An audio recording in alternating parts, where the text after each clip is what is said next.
విజయవాడలో వైసీపీ మంత్రి బొత్స సత్యనారాయణ మీడియాతో మాట్లాడుతున్నారు. ఇప్పుడు అది లైవ్లో చూద్దాం. మేము సమన్వయం పాటిస్తున్నాం. మా లీడర్ కానీ మా పార్టీ కానీ ఈ వైరస్ ఒక పిలిపిస్తే అసలు ఏమీ జరగవు, అన్నీ అయిపోతాయి, ఒక నిమిషంలో అయిపోతాయి. కానీ రేపు రాబోయే ప్రభుత్వం మళ్ళీ మాది. మళ్ళీ అంటే ఇలాంటి విమర్శల్ని మనం ప్రేరేపించడం తప్పు, మంచి సాంప్రదాయం కాదు.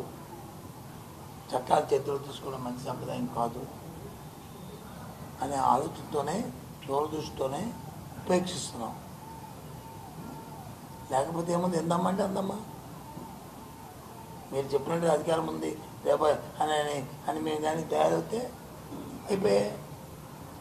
కానీ మళ్ళీ మేము ప్రభుత్వాన్ని నడపాల్సింది మేము, ముందు నడపాల్సింది మేము, అభివృద్ధి ఇవ్వాల్సింది మళ్ళీ మేము. కాబట్టి అలాంటి కొద్దిగా సమయం పాటిస్తే, ఒక 4-5 రోజులు సమయం పాటిస్తే అన్నీ సర్దుకుపోతాయి. అప్పుడు తప్పు ముడిచి మళ్ళీ పిల్లల్లాగా మళ్ళీ పాలే పారిపోతాం.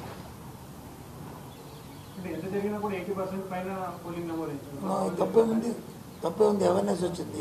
జగన్మోహన్ రెడ్డి ఇచ్చిన సంక్షేమంగానే అభివృద్ధి చూసి పెద్ద ఎత్తున వచ్చారు.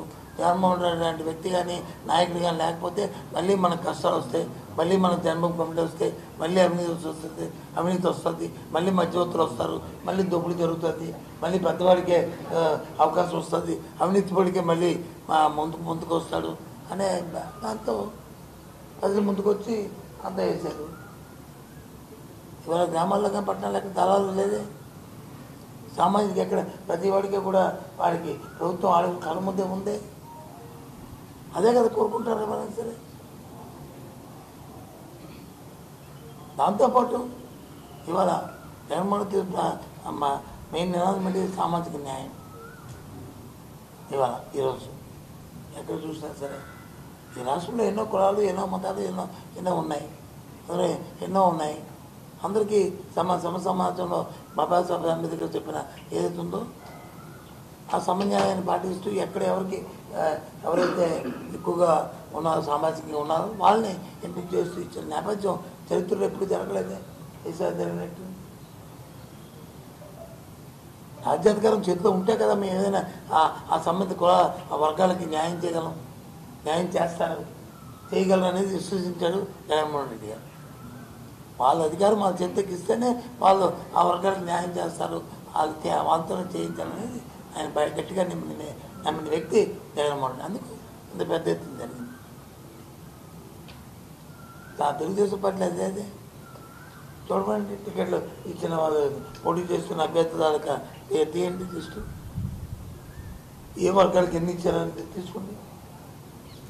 మాదేరైతే ఎస్సీ బీసీ మైనార్టీ కలుపుకొని దగ్గర సుమారు 72% పైన ఇచ్చాము. ఎప్పుడేం జరిగింది వాడు ఏం చేస్తున్నాడు? నేను 30 సంవత్సరాలు రాజకీయాలు ఉన్నాను.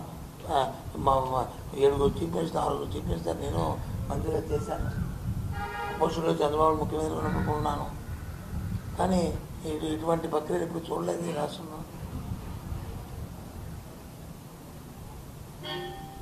ఇప్పుడు కూడా సామాజిక సమీకరణ అంటే ఒక ఏదో ఎన్నికల కోసం మాటల కోసం ఉపయోగించుకున్నారు తప్ప, లబ్ధి కోసం చూశారు తప్ప వాళ్ళకి ప్రయోజనం ఎప్పుడు చూడలేదు. ఎప్పుడు చూసారు చెప్పనండి? ఏ వ్యక్తిని నా ప్రెస్ కాన్ఫరెన్స్ ఇంకో ప్రెస్ కాన్ఫరెన్స్ చెప్పనండి చూసామని. మేము చూసాం. కాబట్టి ఆ వర్గాలు వచ్చి ఆటోమేటిక్గా ఎందమ్మంటే అందమ్మా చేసాం. కాబట్టి అంత ధైర్యంగా అందుకే అదే ధైర్యంగా ప్రజలు వచ్చి ముందు వచ్చారు, ఊపిరి వచ్చారు.